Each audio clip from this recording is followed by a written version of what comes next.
지금부터 영화 보고타 마지막 기회의 땅 기자간담회를 시작하겠습니다.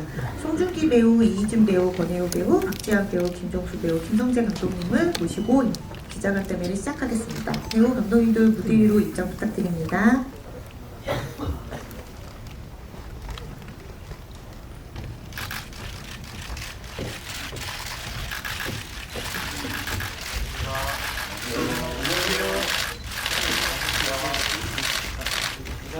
네, 다 같이 인사하고 자리에 앉을게요, 그럼요. 네,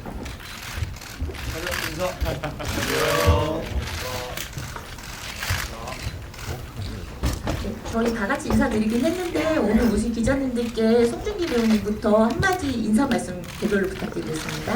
네, 안녕하세요. 저는 보고타 마지막 기회의 땅에서 국회 역할을 맡은 배우 송중기입니다. 바쁘신 와중에도 오늘 저희 영화 보러 와주셔서 진심으로 감사드립니다. 고맙습니다. 네, 영화에서 수영 역을 맡은 배우 이희준입니다. 이렇게 시간 내주셔서 관심 가져주셔서 감사드립니다. 네, 보고타 마지막 기회의 땅 박병장 권혜우입니다. 반갑습니다. 저는 작은 박사장을 연기한 박지현입니다. 와주셔서 감사합니다. 네, 쿠키 아빠 국회의원 맡은 와주셔서 고맙습니다. 네, 훌륭한 배우들과 함께 일을 할 수 있었던 김성재라고 합니다. 네, 그러면은 지금 영화를 보신 기자님들께서 궁금하신 질문들이 많이 있을 것 같아서요. 저희 이제 기자님들께 마이크를 넘기도록 하겠습니다. 질문 있으신 기자님들은 손 들어주시면요. 저희 스텝이 마이크 전달드리도록 하겠습니다.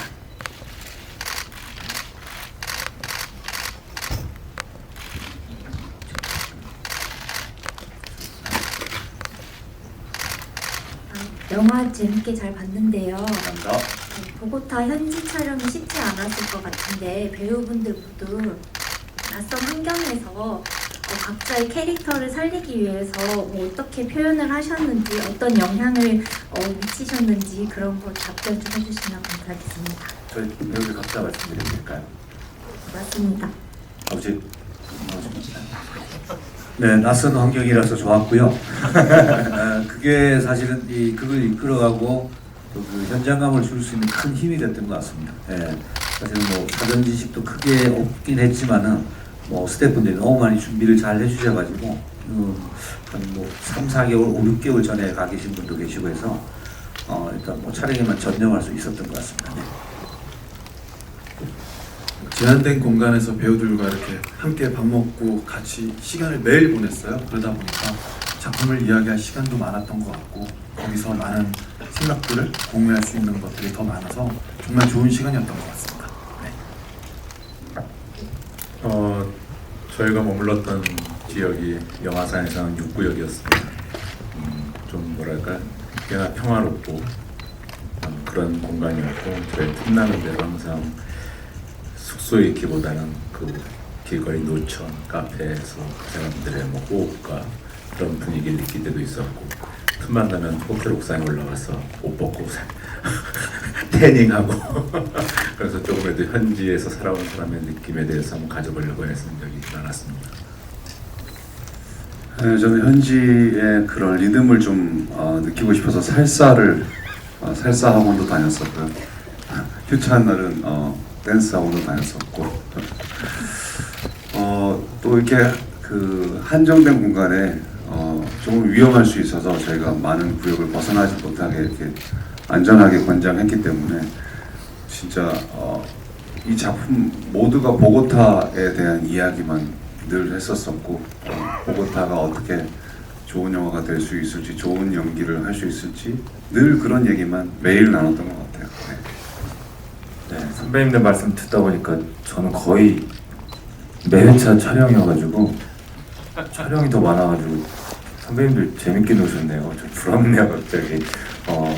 그 낯선 환경을 질문해 주셨는데 뭐 해외 촬영이라는 게 워낙 항상 솔직히 변수가 생각지도 못했던 변수가 많은 환경이다 보니까 쉽진 않았지만 그 낯선 환경이라는 것에 집중하기보다는 어차피 저는 이 영화가 낯선 환경이지만 그것이 어디가 됐든 그 안에 있는 2억 마일리 떨어진 곳에 모여있는 한국 사람들끼리의 갈등을 다룬다는 그 서사에 집중하려고 노력했기 때문에 선배님들하고 스태프들하고 좀 대화를 많이 하면서 또 그곳에 막 서로 같이 부대끼면서 있다 보니까 생각지도 못했던 아이디어들도 많이 나오고 해서 낯선 환경보다는 동료들한테 힘을 많이 얻으면서 덕분에 잘 지냈던 것 같습니다. 네.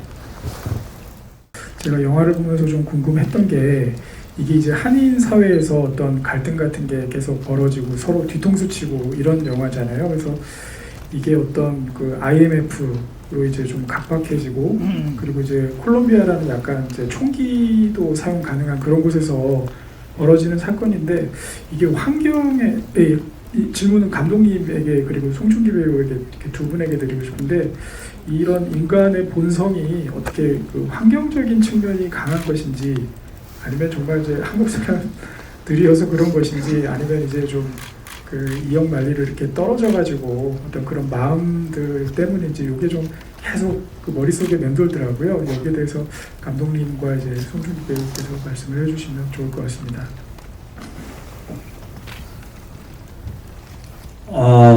그거는 제가 이거를 장르적으로 범죄 드라마로 구성해서 그렇고요. 일단은 제가 생각할 때는 그렇습니다. 이렇게 서울이 범죄 도시가 아닌 것처럼 보고타가 막 저런 도시는 아니라고 생각해요. 근데 다만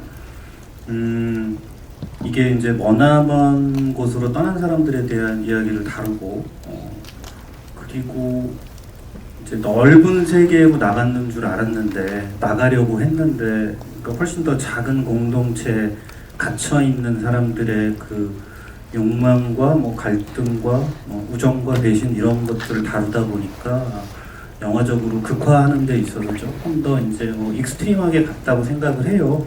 그게 콜롬비아의 문제이거나 아니면 한국인의 문제이거나 뭐 그런 건 아닌 것 같아요.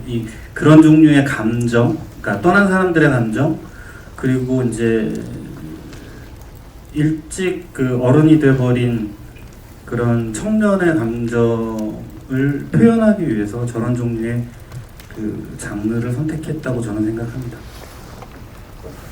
네, 저도 기자님께서 질문해 주신 것처럼 처음에 그런 식으로 생각을 했었습니다. 무슨 말이냐면 시기로만 따진다면 감독님께서 IMF가 터지고 나서 한국에서 굉장히 희망을 아예 잃어버린 국희 가족이 떠나야 하는 명분이 생겨야 하기 때문에 시기적으로는 그 타이밍을 감독님께서 극본을 맡으셨을 때 선택하셨다고 저는 생각을 했었고 장소에 대한 거는 제가 생각했던 부분은 희망이 없는 한국에서 떠나서 저 멀리 뭔가 가까운 데는 아니고 멀리 떠났을 것 같다는 상상으로 그 멀리 떨어진 곳을 상상하신 게 남미였다고 생각이 들고요.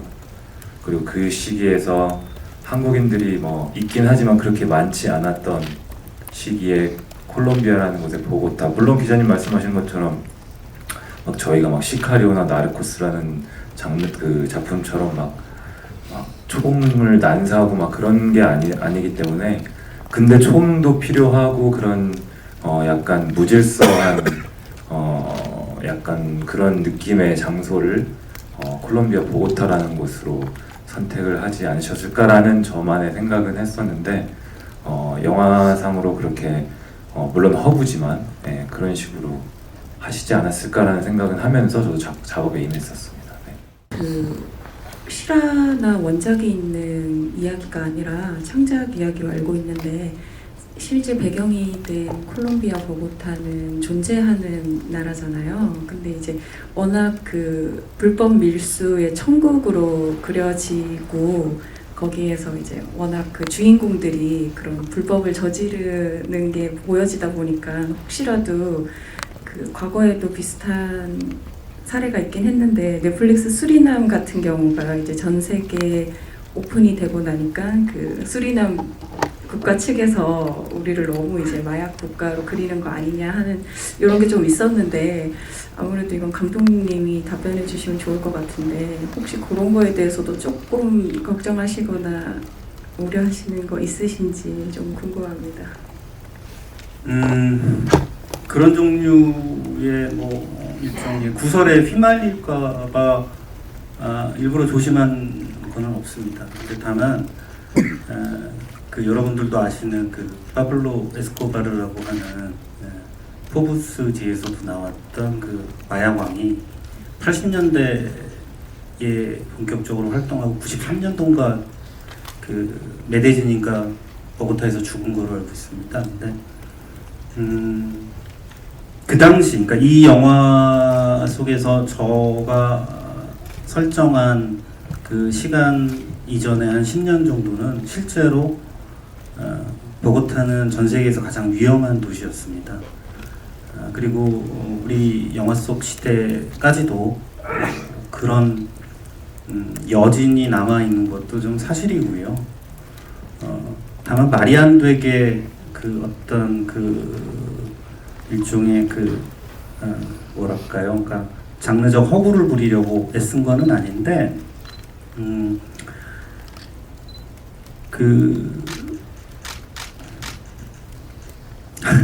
잠깐만요. 그 나라의 어떤 이미지를 훼손하거나 뭐 그럴 종류의 의도들보다는 그 오히려 이제 현실적인 소재들, 아주 디테일한 것들은 그런 것들을 가지고 그 서사와 갈등을 다루는 방식에서는 범죄적인 요소들 뭐 이런 것들을 다루려고 했고, 그리고 코프로덕션을 했던 그 보고타에 있는 현지 프로덕션들하고도 많이 얘기를 나눴어요. 근데 그 현지 프로덕션은 오히려 그 미국 사람들이 와가지고 이거보다 훨씬 더 험한 종류의 영화들을 많이 만들어봤기 때문에 제가 우려했던, 그리고 기자님이 우려했던 저의 질문에 대해서 오히려 되게 아무렇지도 않은 듯 반응해서 안심했던 기억이, 질문하니까 이제 막 나네요. 네, 이상입니다. 좀만 덧붙이자면 그게 저 솔직히 많은 분들이라기보다는 몇몇 분들이 질문을 해주셨던 기억이 나요, 저도. 근데 제가 조금이나마 알기로는, 그리고 제가 지내면서 콜롬비아에서는, 그리고 또 어떻게 또 제 장모님이 콜롬비아 분이셔가지고, 네, 저는 제 와이프 가족들이 거기 많이 살고 있어요. 저는 또 뭐 교류를 하고 있다 보니까 제가 알기로는 조금이나마 제 조그마한 지식이지만 예전에는 그런 이미지들을 조금 부끄러워하거나 조금 그 이미지들을 걷어내고 싶어서 노력을 많이 했다고 들었습니다. 현지에 계신 분들이 감독님 말씀하신 그런 역사적인 인물 때문에도 그렇고요. 근데 제가 지낸 콜롬비아는 굉장히 흥이 많고 정이 많고 음식이 막 미쳤습니다. 예, 너무 맛있어요. 사람들도 정이 많고 전혀 그런 옛날의 이미지에서 벗어나려고 하는 분들의 그 노력도 봤었고, 그래서 저는 굉장히 즐겁게 지냈던 기억이 많고요. 그래서 그런지 좀 더 저는 이제 또 가족도 있고 하니까 더 친근한 곳이라서 그런지 모르겠지만, 그리고 저희가 촬영할 때만 해도 유튜브라는 매체가 발전이 안 돼서 콜롬비아에 대한 정보도 솔직히 접할 그런 게 없었는데, 요새는 보니까 막 많은 여행 유튜버분들도 많으시고, 그래서 좀 더 정보에 대해서 쉽게 얻으실 수 있을 것 같은데, 보시면 아시겠죠. 그렇게 이제는 뭐 그런 이미지들이 조금 지워지지 않았나 그런 생각에, 저희 영화 때문에 그런 이미지가 더 괜히 안 좋게 보일 거라는 생각은 저는 조금 사실 덜 하고 있습니다. 네. 감독님과 송중기 배우님께 질문이 있는데요. 감독님께는 워낙에 전작도 그렇고 굉장히 치밀하게 그 관련 뭐 정황이나 배경들을 조사하시는 걸로 알고 있는데, 이 이제 보고타에서 다루시니 이제 한인 사회의 소재, 그 나라에 대해서 좀 관심을 갖게 되시고 좀 파고드시게 된 계기가 궁금하고요. 또 송중기 씨께는 최근에 넷플릭스로도 공개됐던 노기현에서 좀 낯선 공간에 떨어진 청년이 점점 이제 자신의 성장을 해나가는 모습이랑 어떻게 보면 좀 맥락상 또 연상이 되는 캐릭터라는 생각도 들었는데, 좀 개인적으로 그 뭐 촬영식이나 이런 것들은 좀 다르시겠지만 그 작품 하셨을 때 좀 어떤 생각으로 선택을 하셨는지 궁금합니다. 네. 이게 시기상으로 먼저 말씀드리면 기자님들께서도 다 아시겠지만 이 영화가 제일 먼저 찍었고요. 이 영화를 찍고 나서 찍다가 중간에 빈센조라는 드라마를 찍었고 끝나고 또 이 영화를 좀 더 찍고 마무리를 짓고 재벌집 막내 아들이라는 드라마를 찍고 화란이라는 영화를 찍고 그 다음에 이제 로기안이라는 영화를 찍었는데요. 시기상으로는 이 영화를 제일 먼저 찍었습니다. 그러니까 좀 제일 먼저 선택한 작품이었고 그 다음에 이제 한 횟수로 4년 반 지나서 로기안이라는 영화를 만난 건데 뭔가 저는 그런 생각으로 선택을 했던 것 같아요. 이제 보통 제가 이제 개인적으로는 부족하지만 드라마라는 매체를 하면 그 다음에는 영화라는 매체를 하고 그 다음에 또 이렇게 하는 거를 좀 제 밸런스에 맞다고 생각하는 편인데 드라마를 선택할 때는 이제 드라마는 아무래도 시청자분들께 조금의 판타지를 안겨드려야 되는 그런 게 있기 때문에 조금 영화에서 제가 선택을 하는 것처럼 요금은 감정적으로 정서적으로 좀 스산하거나 어두운 작품을 드라마 할 때는 선택을 할 수가 없는데요. 현실적으로 그런 것들을 제가 영화에서는 조금 많이 개인적으로 제 취향을 고집하는 편인 것 같아요. 그러다 보니까 기자님께서 느끼신 것처럼 약간은 비슷할 것 같은 정서를 느끼셨을 것 같다는 생각도 들고요. 그리고 제가 느꼈을 때 근데 둘의 캐릭터의 살짝 다른 부분은 저만의 생각에서는 로기안이라는 작품이나 특히 화란이라는 작품에서는 제가 맡았던 캐릭터들이 조금 의욕이 없거나 삶의 주체의식이 전혀 없는 조금 우리가 흔히 말하는 메가리가 없다고 하죠. 그런 캐릭터라면 구키라는 캐릭터는 제가 그렇게 경험이 많진 않지만 그래도 제가 선택했던 작품의 캐릭터 중에서는 굉장히 주체적이고 자기 의지가 확고하고 아주 그냥 욕망이 드글드글한 아주 욕망덩어리 캐릭터라는 생각이 들어서 그 정도의 콘트라스는 살짝 있지 않나라는 생각에 한번 변주를 해봤는데 네, 기억해 봐주셨으면 좋겠습니다. 감사합니다. 네, 감독님 답변 부탁드립니다. 제가 그 전작이 그 소수의견이라는 영화였는데 이제 그 영화를 끝나고 한 1년쯤 후에 이 작업을 하게 됐습니다. 근데 이제 기자님이 생각하니까 다시 한번 이렇게 되짚어 생각을 해보자면 소수의견은 그 당시로 보면 지금 여기 그러니까 한국 사회의 당대성을 그 표현하기 위한 사건 그리고 이제 그 사건을 둘러싼 어떤 마이너리티한 청년 변호사의 이야기였잖아요. 근데 그 영화가 끝나고 나서 당대성의 문제보다는 조금 더 이렇게 보편적인 감정 뭐 이런 거에 집중해보고자 한 그런 생각이 좀 들었고요. 그리고 지금 여기의 이야기가 아닌 이 멀리 떠난 사람들의 이야기라는 게 저한테는 매력 있게 다가왔습니다. 이제 요전에 질문에서와 마찬가지로 포함해서 말씀드리면 사실은 보고타가 아니라 그 어디라도 좋았을 것 같아요.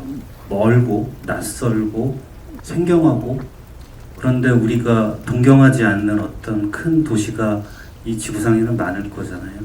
그 중에 어떤 도시에도 작지만 한국인들이 살고 있고 그리고 모두가 이민을 갈 때 뭔가 꿈을 꾸겠죠. 넓은 세계로 나간다는. 그런데 가보면 막상 되게 작은 공동체 안에 갇혀서 살아서 훨씬 더 그 욕망이나 감정이나 이런 게 좀 선명하고 그러니까 밀도 있게 나타날 수 있는 뭐 그런 것들에 대한 매력 이런 것 때문에 선택했고 기자님이 말씀해 주신 것처럼 많은 취재와 인터뷰와 이런 범죄적 취재는 아니고요. 아주 디테일한 이런저런 것들 패딩 장사를 한다던가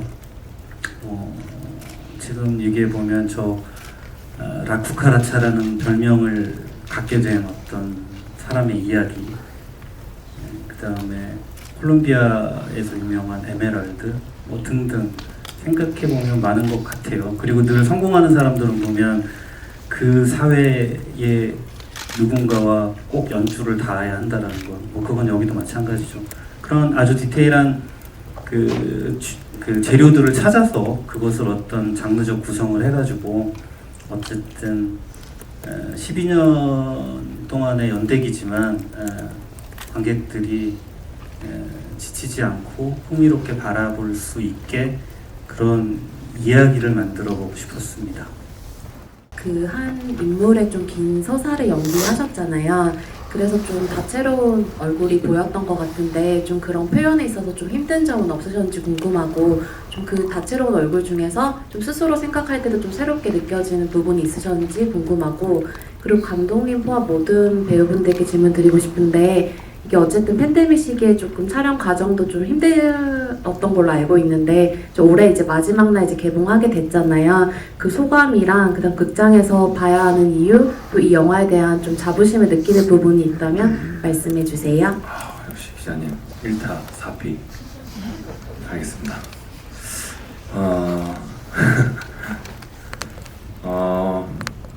저는 기자님께서 질문해주신 저는 개인적으로 저만의 제 영화를 서사를 나누는 방식이 이제 세 단계로 구분을 하는데, 제 캐릭터가 처음에 도착했을 때, 그 다음에 이곳에서 완전 적응해가지고 살고 있을 때, 그리고 이제 후반부 3년 후에 한인 상인회 회장을 맡은 다음부터 이렇게 나누는데, 그 세 개의 그 변화를 표현해 보고 싶은 욕심은 물론 배우니까 있었습니다. 근데 그게 첫 번째로 이 영화를 선택하는 건 아니었고요. 제가 평소에도 제 성격을 아시는 분들은 아시겠지만 약간 좀 안 해봤던 걸 하는 걸 좋아해서, 새로운 환경에서 새로운 그리고 같이 작업해보지 않았던 새로운 문화권의 사람들과 하는 거를 제가 좀 좋아하는 편이어서 예전부터 그거에 대한 호기심이 굉장히 컸었고, 제가 빈센조란 드라마에서 이탈리아 대사를 했던 것처럼 스페인어 대사는 하면 어떤지 한번 느껴보고 싶기도 했고, 그런 것들이 좀 호기심이 굉장히 저한테는 자극이 강했었습니다. 그래서 선택한 게 더 컸고, 그 인물의 서사의 변화에 대해서 얘기를 하자면 굉장히 순수하고 그래도 그냥 어리기만 어린 꼬마 아이가 저 끝에 계신 아버지 때문에 아버지가 도움이 안 돼가지고, 아니 왜 거기서 아들 돈 그거를 참 잘해보려고. 아까 제 나레이션에 나오잖아요. 저는 웃으면서 얘기했지만 솔직히 짠했는데, 아버지는 무기력했고 무감각했고였나요, 감독님? 아버지는 무능력했고 어머니는 무기력했다. 그러니까 저밖에 할 사람이 없는 거예요. 그 생존을 살아남아야 된다는 그 일념 하나로 그냥 쿠키가 살아남기 위해서 그냥 순수한 애가 그렇게 변해가는 거를 한번 표현해보고 싶었고, 그거를 잘 해보고 싶은 욕심이 컸던 것 같습니다. 그리고 기자님 그 다음 질문 까먹었어요. 뭐였죠? 기자님? 영화에서 봐야 되는 이유? 저 요즘에 저희 말씀해주신 대로 저희 영화가 12월 31일 날 올해 마지막 개봉작입니다. 그리고 이제 2025년 첫 영화입니다. 1월 말 2월까지 극장에 오래 걸려 있었으면 좋겠어요. 뭔 소리 하는 거야 지금? 도와주십시오. 극장에서 영화 또 극장에서 보는 맛이 따로 있으니까 맛있게 봐주셨으면 좋겠습니다. 뭔 소리 하는 거죠, 저?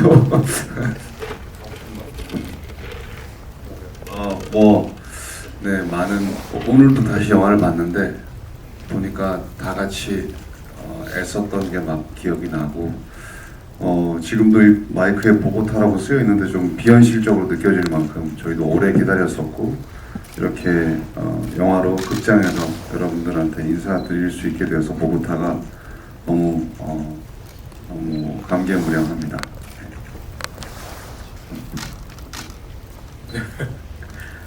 그래서 이 영화는 저에게는 뭐라고 할까요? 변화하지 않음으로써 살아남겠다고, 버티는 자와 변화를 통해서 살아남겠다고, 그러니까 변화에 대한 이야기로 받아들이고 있습니다. 지금도 우리 시대는 또 오늘은 많은 변화 앞에 서 있는데 관객들은 이 영화를 어떤 마음으로 받아들일까 사실 저 궁금함이 있습니다. 물론 시대를 꽤 오래전에 를 배경으로 하고 있는 영화이지만 여전히 유효한 이야기가 아닐까라는 생각이 들고요. 올해 마지막과 새해 첫 날을 저희 영화와 함께 하시면 어떨까 생각합니다. 고맙습니다. 기본적으로 이게 어떤 사람들의 모험을 떠나고 시작을 하는 이야기라서 다시 재시작을 하는 이야기라서 좀 그게 오늘 보면서 너무 흥미롭고 좋았거든요. 그래서 그 이야기를 보는 것만으로도 재미있을 것 같아요. 그거 기대만 갖고 영화를 봐주시면 정말 좋을 것 같습니다. 잘 좀 부탁드리겠습니다.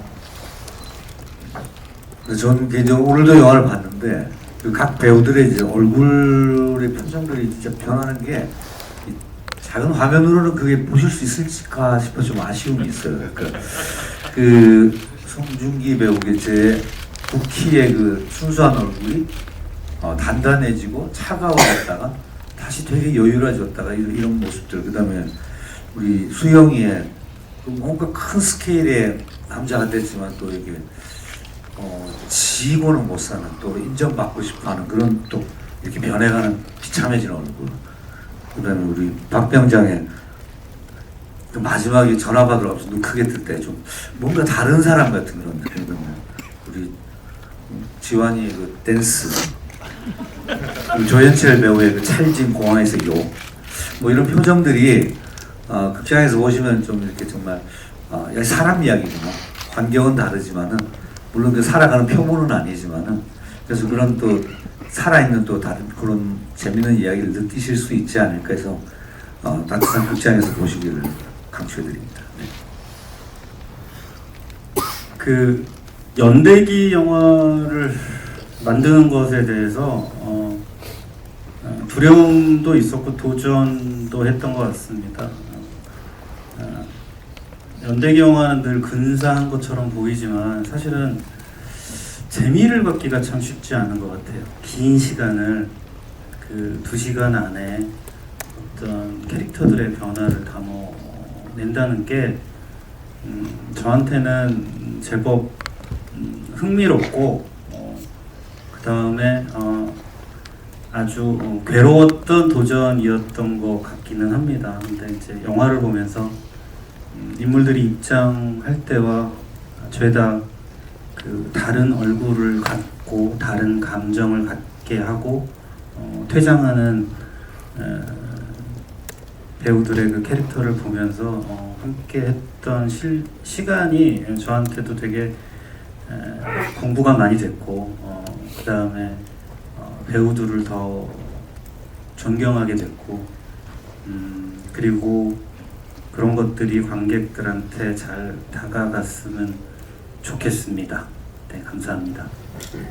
네, 지금 감독님께서 배우분들이랑 캐릭터에 대해서 말씀을 주셨는데 저희가 배우분들에게 공통적으로 다 같이 질문 하나 여쭤볼게요. 지금 이 작품에서는 보고타 한인사회에서 예측 불가능한 그 관계성의 변화들, 그 캐릭터의 관계성의 변화들과 또 배우들의 연기 대결이 쉴 틈 없이 펼쳐지는 오는 재미가 있는 작품이라는 의견이 있었는데요. 그래서 여기에서 보면은 부키와 수영, 그다음에 뭐 박병장, 작은 박사장, 또 부키 아버지하고의 관계 등등을 배우분들이 어떻게 연기 호흡을 맞추셨는지 각 배우분들이 캐릭터 호흡을 맞추시는 거를 소감을 한 말씀 좀 부탁드릴게요. 저희가요.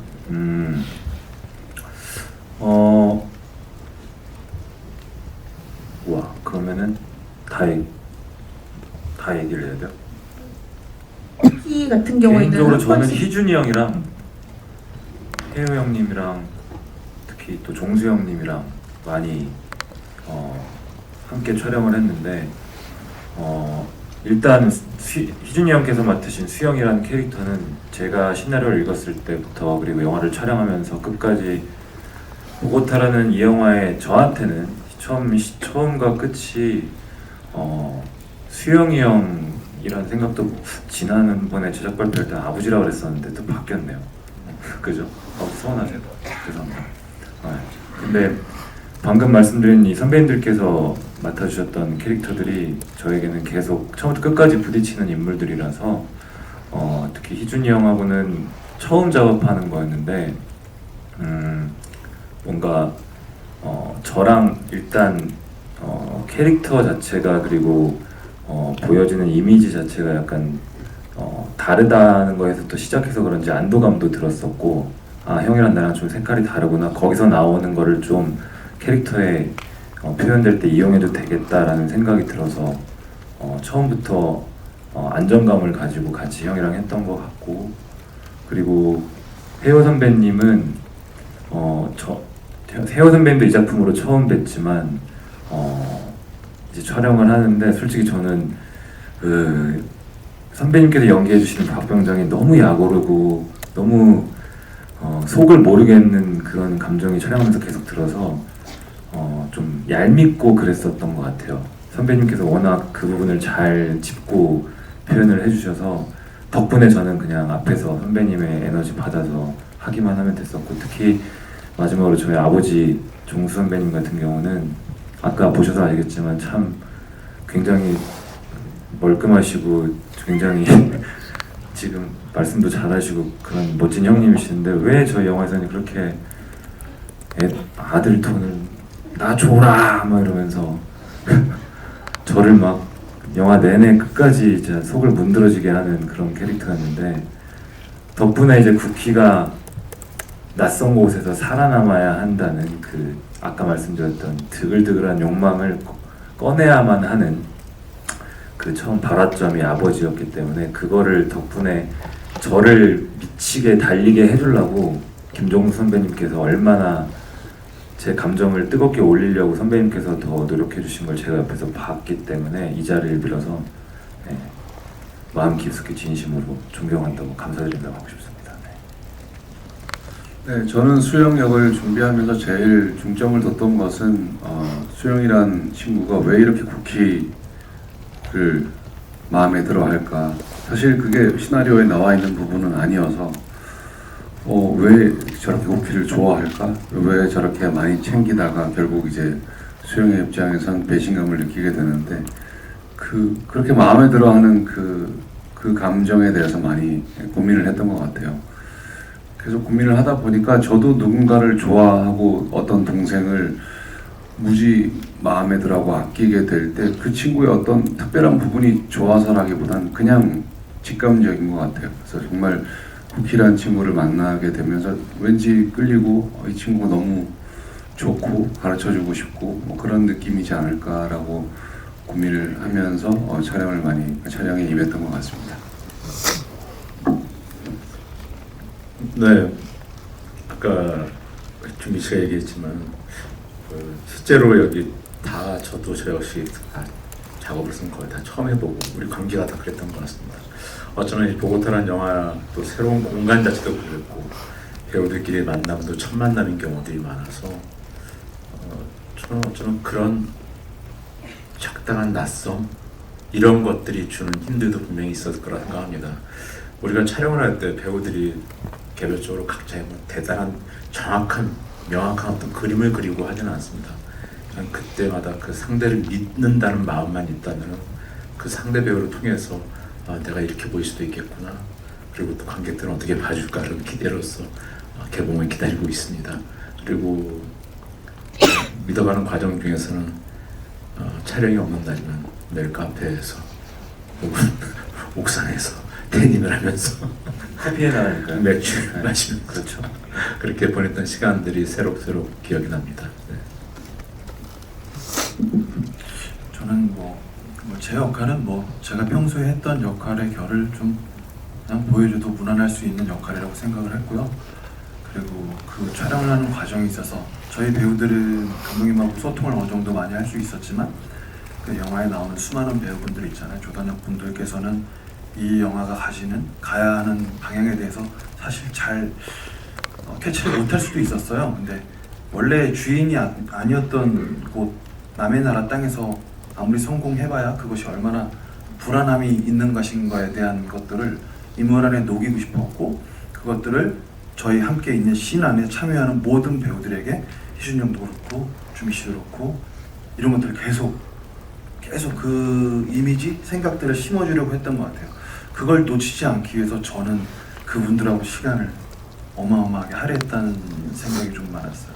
그래서 감독님께서도 그걸 어느 정도 맡겨주시기도 했었고, 그게 너무 재밌었던 것 같아요. 그게 보여서 너무 행복했고요. 네. 한국에서 떠나는 순간 사실은 콜롬비아는 늘 현장이었던 것 같아요. 사실 그 다른 이야기들을 하고 뭐 당장 현장이 아니더라도 숙소에 있고 뭐 커피 한 잔을 하더라도 그 현장에 있다는 느낌을 사실 떨치기가 쉽지 않았어요. 네, 뭐 거기가 대단히 저희 있는 곳이 좀 안정되기도 하고, 다른 곳은 진짜 실제 일구역 같은 경우는 낯설기도 하지만 좀 위험한 일이 벌어졌던 곳이고 뭐 그런 느낌까지 받았고, 사실 현장에 늘 가드분들이 계셨고 그럴 정도로. 그래서 숙소에서 뭐 저랑 이제 그 국희 형 같은 이제 준기 배우랑 이 드라마의 그 떠나게 된 시발점이기도 하지만 사실은 국희라는 인물이 변해가는 어떤 그 뿌리 같은 것이라서 그걸 좀 탄탄하게 만들어야 되겠다는 그 국희 생각이 되게 많았고, 그래서 그 숙소에서 그런 뭐 자신 본인들의 이야기를 좀 이렇게 나누면서 좀 그 캐릭터를 좀 단단하게 잡아갔던 것 같고, 그런 시간들이 드라마에 어떻게 보셨는지 모르지만 잘 녹여 들어갔으면 하는 바람이고, 또 잘 봐주셨으면 하는 큰 바람이 있습니다. 네, 잘 부탁드리겠습니다. 네. 특별히 제가 박지환 배우에 대한 얘기를 이런 자리에서 하고 싶은 게 하나 있는데요. 이 영화에 출연하기 전에도 이미 범죄도시 1 같은 영화에서 아주 독특한 캐릭터로 관객들의 눈을 사로잡았고, 그 이후에는 뭐 여러분도 아시다시피 모두가 사랑하는 배우가 됐는데, 그런 거에 비하면 저희 영화에서는 오히려 되게 이를테면 아주 장르적인 연기 굉장히 유능한 배우지만 가장 평범하고 가장 어쩌면 폭발하는 지점이 없는 역할을 맡아줬습니다. 그러니까 자기 역할보다는 이 작업 자체, 그러니까 이 영화 자체에 대한 이 관심을 표명해줬고, 현장에서 특히 고마웠던 건 지금 얘기한 것처럼 여기에 없지만 샌안드레시토 시장에 있는 이민자 한상 그룹들의 그룹샷들을 촬영할 때 늘 지환 씨가 그 배우들을 모두와 함께 토론하고 리허설하고 그런 것들에 대한 이야기를 저한테 해주면서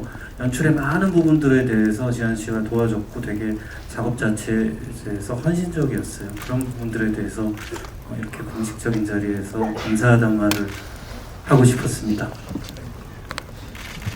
앞에서 이제 나르코스 같은 해외 작품 얘기도 좀 하셨는데, 저는 보면서 이제 이창동 감독님 초록물고기를 처음 봤을 때랑 좀 비슷한 그런 몰입감과 좀 재미를 좀 느꼈어요. 와우. 예, 그래서 송중기 배우님 연기하신 그 쿠키 캐릭터 같은 경우는 좀 이렇게 좀 다르긴 하지만, 그래도 초록물고기 한석규 배우님 연기하신 그 악동인 것도 약간 겹쳐들었거든요.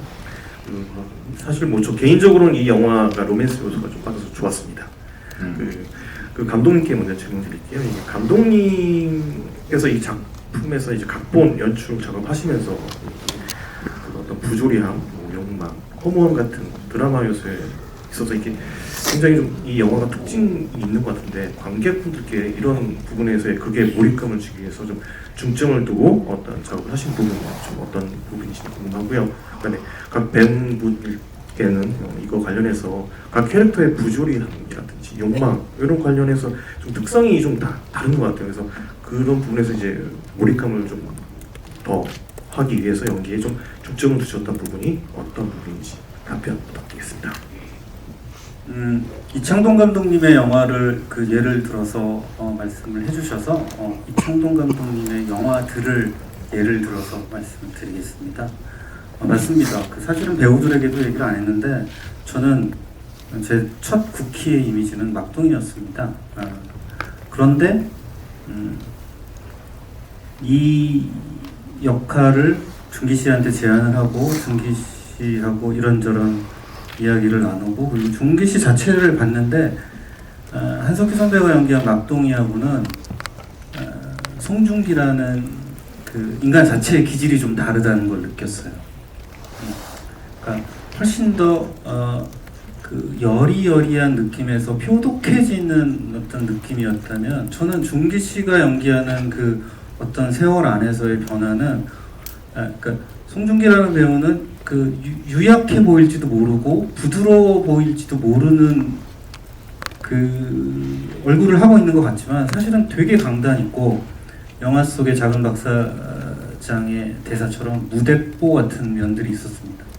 그런 약간 뭐 일종의 그 똘끼, 도라이 같은 태도, 그런데 젊은 어린 뭐 이런 느낌들을 10분 살려주면서 저는 다른 느낌, 내가 처음 상상한 것과는 다른 느낌 그런 식으로 풀고 가는 송중기를 보는 게 되게 흥미로웠다는 얘기를 드리고 싶고요. 그리고 또 하나 이창동 감독님의 작품 중에 박하사탕이라는 영화를 좋아합니다. 그 영화가 보면 사실은 되게 긴 시절의 이야기거든요. 우리가 세월을 거꾸로 갔던 것을 기억할지도 모르겠지만 긴 시간의 어떤 그 시간의 단면을 잘라서 그 시절의 어떤 가장 중요한 사건을 중심으로 해가지고 세월을 점프를 해도 굉장히 몰입감 있게 바라볼 수 있는 어떤 연대기 영화의 어떤 저한테는 좋은 레퍼런스였습니다. 근데 이 영화 안에서도 각기 다른 시간대에 가장 중요한 사건 하나를 다뤄내고 그 사건 안에서 모든 인물들이 변화되고 이렇게 관계도 변화되고 그 다음에 이제 갈등도 생기고 그러면서 이제 마지막 파국이라면 파국 혹은 뭐 마지막 그 성장이라면 성장 뭐 이런 것까지 가는 과정들에서 저 영화가 나한테 좋은 예가 되겠구나 뭐 그런 종류의 생각들을 했던 것 같고요. 어쨌든 다른 방식으로 집중했던 건 이게 좀 지금 관객들한테 걸맞게 뭔가 필요 이상의 설명들 그런 어떤 이렇게 장황함들 이런 것들 없이 점프 됐으면 좋겠다는 생각들을 했어요. 교차 편집과 몽타주와 점프 컷들을 많이 사용했고요. 그것이 이 세월이 점프하는 것하고도 맞다고 생각을 해서 이 영화의 내용과 형식이 그런 식으로 맞춰내는 것도 되게 흥미롭겠다 이런 생각을 하고 작업했습니다. 캐릭터 준비할 때 주안점 물어보신 거죠? 네. 저는 처음에는 굉장히 평범했으면 했습니다. 그냥 평범한 대한민국에 있을 법한 IMF 때 고난의 길을 겪은 그런 가정의 아버지였기를 바랬고 그 다음에 이제 쿠키가 변해가듯이 반대쪽으로 이제 그 아래쪽으로 제가 끌어들이면서 오히려 쿠키라는 캐릭터가 포커스가 훨씬 많이 갈 수 있게 하려면은 그 해외에서 홈리스 분장이나 이런 걸 어떻게 해야 될까? 한 2kg를 뺄까? 뭐 이런 그래서 극지점에서 그게 도움이 될 게 뭘까 이런 고민을 좀 했던 기억이 있습니다. 네.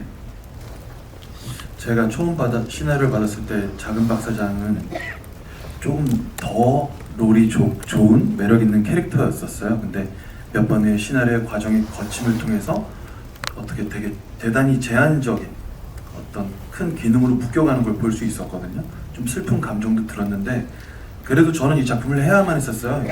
왜냐면 작품이 너무 매력이 있었으니까. 그래서 했는데 영화를 보고 난 지금 심정은 대단히 이상한 마이스트로 하나가 엄청난 억제력을 갖고 대단한 곡을 만든 것 같은 기분이 들거든요. 조금 저한테 일찍 힌트를 주셨으면 제가 좀 더 무언가를 열심히 해봤을 텐데 그걸 눈치채지 못한 변변찮은 제 실력이 좀 부끄럽고요. 그리고 다시 한번 해보고 싶다라는 생각마저 들 정도로 아쉬움이 좀 있습니다. 네. 그 배우라는 직업으로 산 지가 30년이 훌쩍 넘었는데 여전히 후회합니다. 뭐 할 때마다 왜 그때 저렇게 했지, 왜 이렇게 했지. 근데 가만히 생각해 보면은 제가 머릿속에서 뭐 계획하고 어떤 의도를 갖고 뭘 했던 연기들이 늘 그랬던 순간들이 많았던 것 같습니다. 이 영화 안에서는 제가 했던 역할은 그런 크고 작은 저의 성공과 실패의 것들이 담겨 있겠죠. 하지만 그거 역시 지난 시간 동안의 저의 모습이라고 받아들이고 있고요.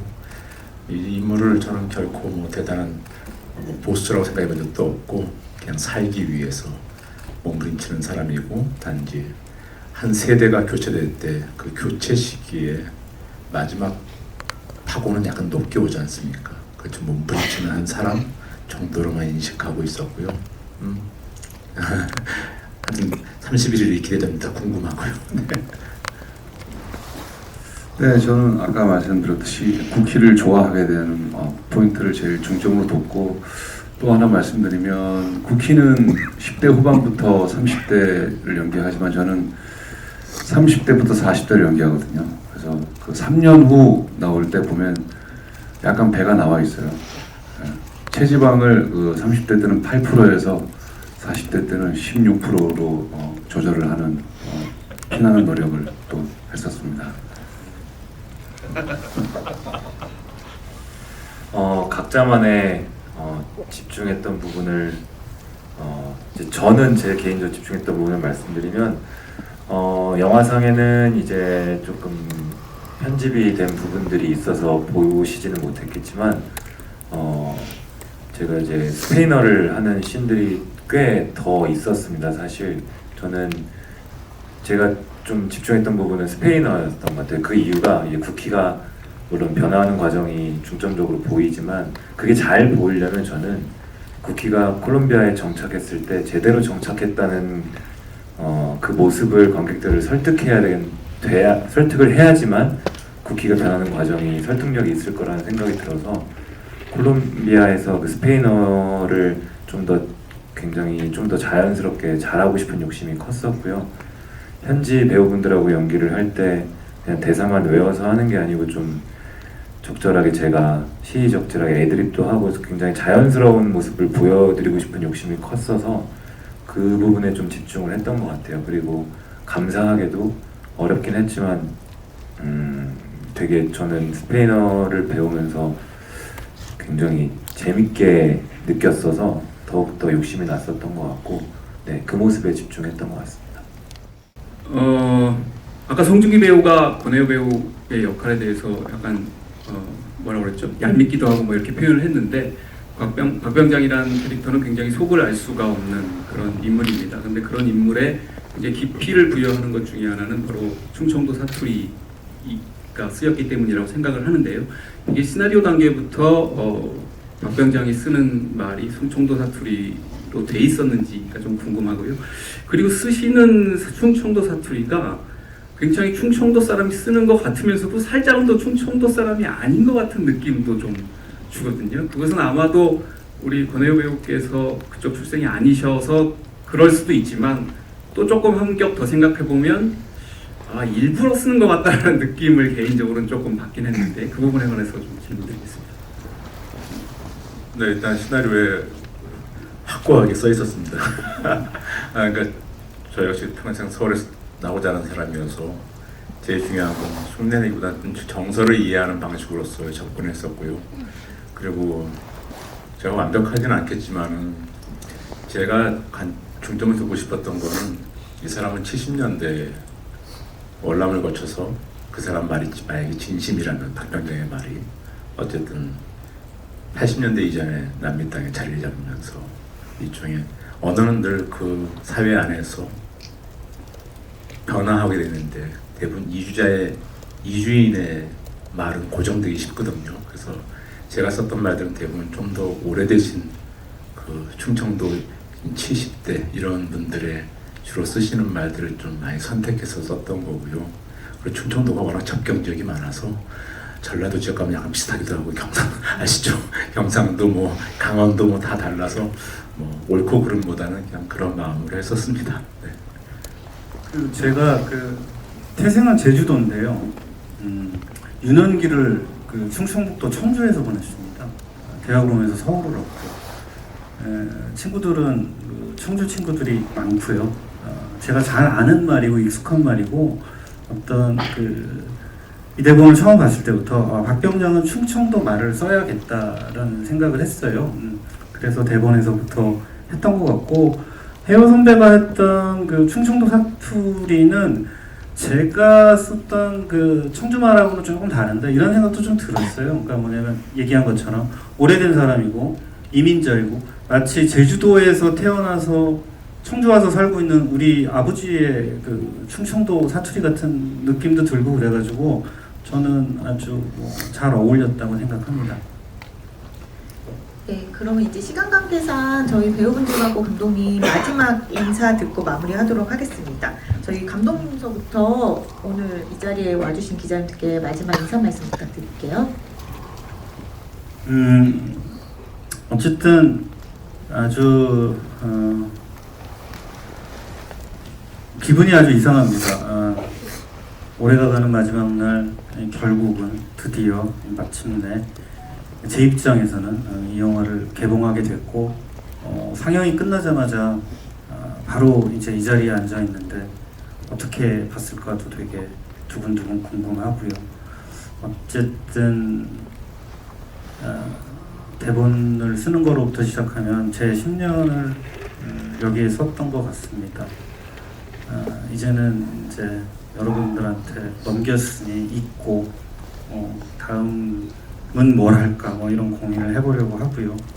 어쨌든 이 자리에 와주셔서 감사합니다. 네, 하의 끝자락에 지역에서 새해로 가는 영화가 됐습니다. 네, 그 겨울에 극장의 문을 열어서 봄으로 가는 영화가 됐으면 좋겠습니다. 네, 와주셔서 고맙습니다. 네, 추운 겨울이니까 따뜻한 남미 한 2시간을 지켜보셨으면 좋겠습니다. 감사합니다. 네, 저로서는 지난 부산 영화제에서 봤을 때의 느낌과 또 오늘 우리 기자분들과 관계자분들과 함께 봤던 느낌이 많이 달랐습니다. 관객과 볼 때는 또 어떻게 다를까 많이 기대가 됩니다. 우리 영화적 상상력이 현실 앞에서 압도당하는 시대를 살고 있는데 이 보고타는 저는 그냥 조금이라도 사람을 다루는 영화로서 기억됐으면 좋겠습니다. 네, 저도 기대하면서 관객들이 기다리고 있겠습니다. 네, 오늘 와주셔서 감사드리고요. 보고타, 저 머나먼 땅 보고타에 사는 한국 사람들의 이야기, 많은 관심, 사랑 부탁드립니다. 오늘 감사드립니다. 네, 저도 정말 오래전부터 작업해왔던 제 작품이 이제 관객분들께 인사를 드릴 수 있어서 정말 너무너무 마음 깊숙이 감사한 마음이 크고요. 잘 프로답게 겸손하게 당당하게 관객분들께 다가가도록 노력하겠고, 또 오늘 너무나 바쁘신 와중에 저희 영화 소개해 주시러 와주신 기자님들께 진심으로 감사드리고, 오늘 시간 관계상 못다한 이야기는 라운드 인터뷰 때 성심성의껏 말씀드리도록 하겠습니다. 네, 오늘 감사합니다. 와주셔서 감사합니다. 고맙습니다. 고맙습니다. 저희 간담회는 여기서 마무리하고요. 저희 자리 정리하고서 포토타임 진행하겠습니다. 무대 준비하는 동안 감독님하고 배우분들께서는 무대 옆쪽으로 잠시 이동해 주시면은 저희가 안내 전달하겠습니다. 포토타임은 배우 단독 컷에서 단체 컷 순으로 진행할 예정입니다. 포즈 한 번만 하도록 하겠습니다. 자, 하나, 둘, 셋, 화이팅! 살아서 육구역까지 가야죠.